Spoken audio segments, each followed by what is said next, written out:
With Learn and Grow Better channel. Hello my dear students, welcome back to our channel. Kindly show your love, please like, share and subscribe the channel. As you already know, हमने previous video में heat chapter के assignment को solve किया था, जिसमें हमने 5 questions को attempt किया था और आज की वीडियो में हम नेक्स्ट 5 क्वेश्चंस को अटेम्प्ट करेंगे. So are you ready to go? Let's get started. So the question number 5 is name 3 ways in which heat can flow. This is 5th question. ये हमने ऑलरेडी कर लिया था. तो क्या था हमारा? Yes, conduction, convection and radiation. तो आपका 0.5 मार्क ईच का ये हो जाएगा. कंडक्शन, कन्वेक्शन, रेडिएशन 1.5 मार्क का ये आंसर है. तो आप इसे चेक करिए और जल्दी से मार्क्स दे दीजिए. चलिए नेक्स्ट क्वेश्चन क्या है? State the precaution in using a clinical thermometer. As you already know, 2 तरह के थर्मोमीटर हमने अपनी क्लास में पढ़े थे, clinical thermometer and laboratory thermometer. तो इसमें आपको क्लिनिकल थर्मोमीटर की प्रिकॉशंस लिखने हैं, कैसे हम क्लिनिकल थर्मोमीटर को हैंडल करते हैं. Because clinical thermometer is made by glass और हमें जर्क देने पड़ते हैं in order to measure temperature. किस तरीके से हम थर्मोमीटर में टेम्परेचर को मेजर करते हैं, ये सब जो है प्रिकॉशंस होते हैं. एंटीसेप्टिक सॉल्यूशन से वॉश करना, तो ये सब कुछ जो है डिटेल वीडियोस में मैंने कवर किया हुआ है. तो जल्दी से जाइए, वीडियोस में आपको सॉल्यूशन मिल जाएगा, प्रॉपर प्रिकॉशंस मिल जाएंगे. तो इसमें आपको बेसिकली क्लिनिकल थर्मोमीटर को कैसे केयर के थ्रू यूज़ करना चाहिए वो लिखना था. तो आई होप ये आंसर आपको क्लियर होगा. चलो नेक्स्ट क्वेश्चन क्या है हमारा? Explain why wearing more layers of clothing during winter keep us warmer than wearing just one thick piece of clothing. तो क्या बोला है? ऐसा ही क्वेश्चन एक कई बार ट्विस्ट कर आ जाता है जब आपसे बोला जाता है कि अगर आपको विंटर के टाइम पे 2 थिक ब्लैंकेट दिए जाए और 1 थिन ब्लैंकेट दिया जाए, तो आप क्या यूज़ करेंगे? 2 थिन और 1 थिक ब्लैंकेट.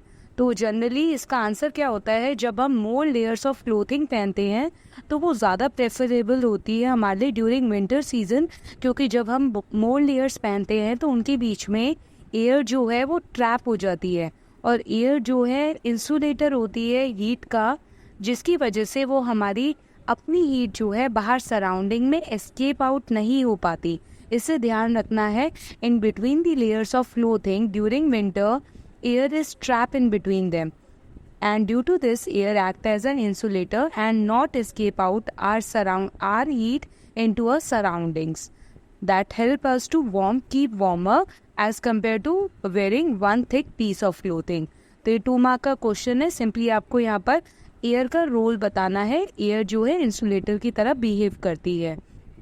नेक्स्ट है question number 8. In places of hot climate it is advised that the outer walls of houses be painted white. तो वाइट जो है बहुत ही लाइट कलर है. तो बेसिकली कलर्स का बहुत मेन रोल होता है, क्योंकि कहीं ना कहीं जो हीट एब्जॉर्ब होती है, हीट रेडिएट होती है because of radiation method, as you already know, ये कलर्स के ऊपर बहुत ज़्यादा डिपेंड करती हैं. तो वाइट कलर जो है लाइट कलर हमारा है और जो क्या करता है, absorb lesser amount of heat and radiate more amount of heat. ये चीज़ आपको ध्यान रखनी है. एंड बिकॉज ऑफ दैट होगा क्या, हॉट क्लाइमेट सीजन में भी हमारा हाउस जो है वो कूल रहेगा, क्योंकि हमने कौन सा पेंट करवाया है? वाइट पेंट कराया है. तो वाइट पेंट जो है वो हीट को कम एब्जॉर्ब करता है और ज़्यादा से ज़्यादा हीट को रिलीज़ करने में हेल्प करता है. बिकॉज ऑफ दैट ये हमें एज अ हॉट क्लाइमेट में भी कूल सरफेस प्रोवाइड करेगा. So next question is question number 9.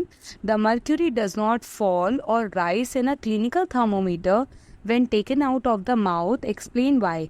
तो जब भी हम क्लिनिकल थर्मोमीटर यूज़ करते हैं तो हम क्लिनिकल थर्मोमीटर से टेम्परेचर को कैसे मेजर करते हैं? हम अपने मुंह से क्लिनिकल थर्मोमीटर को बाहर निकालते हैं एंड देन हम मेजर करते हैं कि what is the actual temperature of our body.